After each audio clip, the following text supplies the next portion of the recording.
Olá, sejam bem-vindos ao programa Vida de Empresário. Hoje eu tenho a honra de conversar com o Dr. André Matarazzo. Vamos falar sobre a família Matarazzo, uma das maiores histórias do Brasil. Dr. André, muito obrigado pela sua presença. Sabe que eu tenho um carinho muito grande pela história da sua família, pelo senhor. Queria que o senhor se apresentasse ao nosso assinante para a gente começar a falar um pouquinho. Tá bom, Rica. Muito obrigado ao programa, que para mim é um prazer estar aqui, principalmente para falar de uma família que eu me orgulho muito. Eu tenho 62 anos, a minha origem é industrial, de indústria, obviamente, e ao longo do meu percurso profissional acabei mudando para a empresa estatal e depois para a área pública, mas sempre na área de administração. Vamos falar um pouquinho sobre a história do Conde Matarazzo, a família Matarazzo nas indústrias. Como é que começou? Porque todo mundo fala, a gente está conversando sobre empreendedorismo, hoje é fácil falar, você tem tecnologia, tem tudo. Mas ele chegou da Itália, quase sem nada. As histórias que a gente ouve é que ele perdeu uma mala cheia de banha, que ele vinha, não sei se aproveitar e matar essas curiosidades, que ele perdeu essa mala cheia de banha e teve que começar tudo de novo. De mula, ele passou a caminhão e construiu várias coisas. Então vamos começar um pouquinho sobre a família, sobre as empresas e depois, no final, sobre por que empresa familiar e gestão pública. Bom, a família é uma família, tem uma história muito interessante desde a Itália, porque a minha família, que vem de Castellabate, que é um município bem no sul da Itália, de Nápoles, né? Para baixo de Nápoles, província de Salerno, lá no Cilento, o Francisco Matarazzo saiu de lá em 1886 para vir para o Brasil. A Itália passava momentos muito difíceis, muita pobreza. E a família dele lá, nossa família lá, fazia coleta de impostos. O pai dele tinha acabado de morrer, tinha tido um problema de saúde e morreu. E eles tiveram um problema porque na época não era uma coisa que você registrava quem pagou, quem não pagou. Obviamente todo mundo disse que tinha pago, eles acabaram pagando impostos pelos outros, o que deixou eles bastante chateados.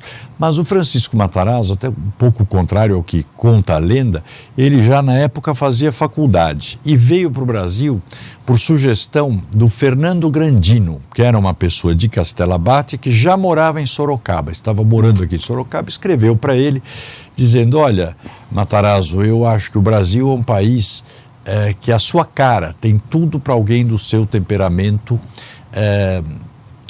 começar e dar certo. E ele aceitou o desafio e veio para cá.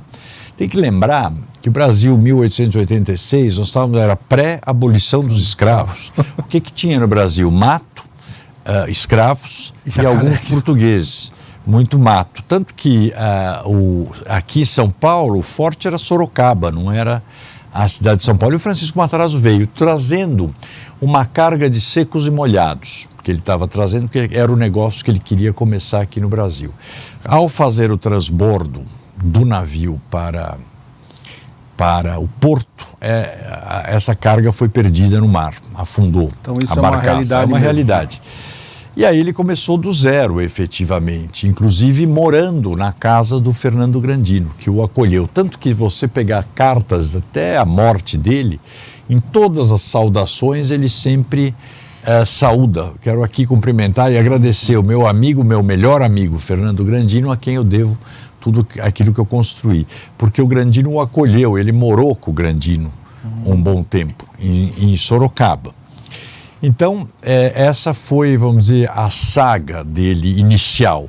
Ele aí chamou o irmão, que era o André, que era o irmão mais velho dele, com quem moraram juntos e os filhos casaram entre si e fizeram a vida juntos, os dois, na empresa e a vida pessoal. Eram os dois muito próximos, Então, essa foi a ida dele para Sorocaba. E lembrando também que nessa época, quando você fala viajou para o Brasil, hoje você fica pensando, você entra no aeroporto... Sai 12 horas, está liberado. Mesmo quando fala que vem de navio, mas ninguém lembra que era navio ainda a vela. Não era vapor ainda, 86. Então era um mês e meio, 2 meses de viagem. Que era uma coisa difícil, Mas, de qualquer forma, ele aí se estabeleceu em Sorocaba, e começou a comercializar banha. Aí já dentro de um conceito que ele tinha de comprar o porco a prazo, vendia a banha à vista, depois ele passou a usar uma tecnologia com a banha que ele já tinha visto na Europa, que era mais para frente, né, o negócio de enlatamento, também de pôr a banha dentro de lata em vez de barrica, que durava mais, sei lá. Mas efetivamente em Sorocaba, depois ele começou também com comercialização, fazer fibra, né, de algodão, para fazer sacarias. E aí ele usou também uma tecnologia que ele já tinha, que era o esmagamento de óleo, com caroço de algodão. Ele começou a fazer o esmagamento de óleo, tanto que essa primeira moenda de óleo dele está em Sorocaba, está no museu de Sorocaba. E aí começou o comércio dele. Ele se estabeleceu aí em São Paulo, porque ele veio para cá, inclusive, sem a mulher, né? Veio ele e o André, depois ele trouxe alguns filhos e depois veio a mulher e os outros filhos. Para São Paulo, Francisco Matarazzo veio, os dois, ele veio em 1900, para a inauguração do Moinho Matarazzo, que é na rua Monsenhor Andrade, está lá até hoje, é patrimônio tombado, é uma beleza de construção. E o Moinho Matarazzo, inaugurado em 1900, foi a primeira fábrica de grande porte da América Latina. Então, foi financiado até na época, para ele, pelos ingleses, pelo Lloyds. E depois, quem o financiou muito também era outro amigo dele, que foi para a América do Norte, que era o Antônio Giannini, que fez o Bank of America. Diz a lenda até que ele nunca fez banco aqui, porque ele aguardava, estava fazendo uma reserva de mercado para o Antônio Giannini, né? Para quando ele chegasse. Mas então, em 1900, ele dá a partida como industrial, propriamente dito, aqui na cidade de São Paulo. Tem uma coisa interessante que ele conta numa das cartas dele. Francisco Matarazzo, além de tudo, era muito bem-humorado, né? Ele tinha, pelo que a gente vê... E ele falava, todo mundo disse que eu era tão inteligente. Eu falei, até um pouco sou.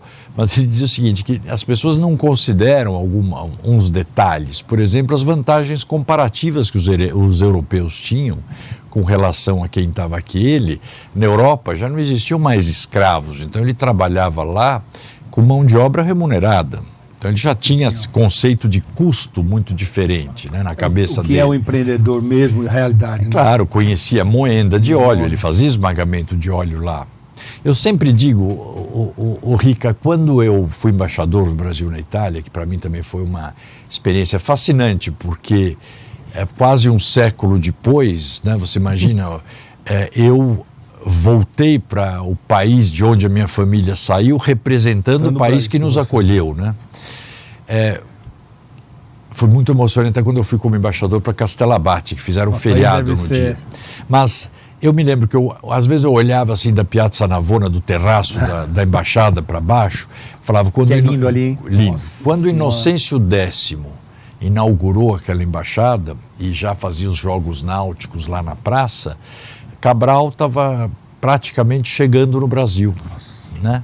Então, a diferença também cultural da Europa para o Brasil era muito grande. Deixa eu te fazer uma pergunta. A gente ouve, eu quero saber. Diz que na década de 30, por quem nasceu, diz que o Conde Matarazzo passeava na Paulista de carro e fumava charuto, que era a parte turística de muita gente. Ia visitá-lo, vê-lo, isso é uma realidade mesmo. Porque também depois eu quero falar, porque ele fundou a Fiesp e o Ciesp, né? Fundou. Bom, então eu quero que você fale, você hoje é o... Ele foi para a Avenida Paulista, uma das coisas, lembrando, né, porque tem que lembrar a época, porque os imigrantes, e principalmente os italianos, eram meio discriminados. Você tinha lá, chamavam, né, os italianos os carcamanos, os libaneses os turcos, etc. Até hoje, né? E ele não era bem aceito de morar lá nos Campos Elíseos, onde a aristocracia toda morava. Então ele foi uma das primeiras casas na Avenida Paulista. Não, de fato que até quem me contava isso foi o senador Pedro Piva, que ele, quando era pequeno, fazia isso, que umas pessoas realmente paravam em frente à casa dele na Avenida Paulista para esperar ele sair, né, para ver para ver a figura. Então, ele era uma espécie de celebridade, né? Tem que lembrar, eu me lembro também que eu vi na Itália um discurso de um primeiro-ministro, em 1923, um primeiro-ministro falando no parlamento, eu li isso daí, ele dizendo, relatando uma viagem dele, dizendo, olha, eu conheci o italiano mais rico do mundo. Só que ele estava no Brasil, era o Francisco Matarazzo e tal. Então, ele era vamos dizer, um mito no mundo, já em 23. Né? E pessoas muito especiais. Ele morava na Paulista, no o que é 1200 e... Hoje, onde 1230, onde é o shopping, e o André, irmão dele, no terreno do lado, que era o que a gente chamava o 75, que eram dois vizinhos. O André tinha um quarteirão todo, onde depois foi o Banco Real, muitos anos, onde tinha um prédio de WeWork. Eu cresci lá até, nas duas casas, bastante. E tem que lembrar aqui, então, o Francisco cresceu, e o Francisco efetivamente era o patriarca da família, era o grande idealizador das coisas. O André era uma espécie de uma retaguarda dele. Ele, quando começou a crescer, né, a empresa foi desenvolvendo, foram fazendo outras fábricas, outros setores. Em 1914 começou a Grande Guerra. Tanto Francisco como André voltaram para a Itália para fazer a guerra e ficaram 2 anos na Itália, deixando a empresa na mão do Ermelino Matarazzo, que era o filho mais velho do André, do Francisco. O filho mais velho do Francisco era o Ermelino, o filho mais velho do André era o Francisco Matarazzo, sobrinho, que era o Titilo Matarazzo, que veio a ser um grande homem também, muito ligado à cultura aqui em São Paulo. Então, quer dizer, e daí a origem do título de conde deles. O André era o senador à vita, que se chama, e o Francisco, Conde Francisco. Quer dizer, essa um pouco foi a origem também, que as pessoas aqui, às vezes, confundem o título nobiliárquico com esnobismo, riqueza. Não tem nada a ver uma coisa com a outra. Quer dizer, eu até quando aqui, às vezes, ironizam, eu falo, isso para o europeu tem um significado.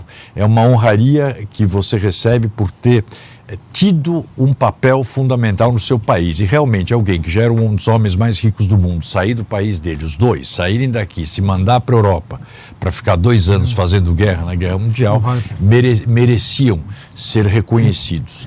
Infelizmente estamos acabando, que você se comprometa comigo, que você volte, para terminarmos a sucessão, terminarmos a parte pública, para a gente falar para o nosso assinante como é que é. Não, com o maior prazer. Entendeu? E principalmente fazer o paralelo do que era a gestão das empresas familiares com a gestão pública. E será só o nosso tema. Concluindo, que é uma frase que eu acho que fica para os nossos ouvintes, todo mundo critica muito a empresa familiar, falam da profissionalização. Olha no universo, no mundo, as empresas montadoras de automóveis que sobreviveram bem. Quais são? Ford e Fiat, as únicas que têm os acionistas ainda no conselho. Meu amigo, de coração, muito obrigado. Obrigado Foi você. um prazer imenso, você sabe o que eu esperava. Eu sou um apaixonado pela família Matarazzo, pela história. Eu acho que empreendedorismo se fala da família Matarazzo, se fala do Omar Fontana. Eu acho que são pessoas que fizeram empreendedorismo. Teve a família Antônio Hermínio de Moraes, mas esses dois para mim foram tudo. Construir o Brasil. Construir o Brasil. Todos e eu eles. quero te entregar esse livro. Muito obrigado, Muito Rica. obrigado de coração. Espero que você se comprometa a nos vir aqui. Você tem aqui exatamente gestão de pessoas nas empresas importante. Obrigado. Okay? Obrigado. Se você quer ver esse e outros programas, veja pelo nosso site, deixe o seu like. Muito obrigado e até a próxima.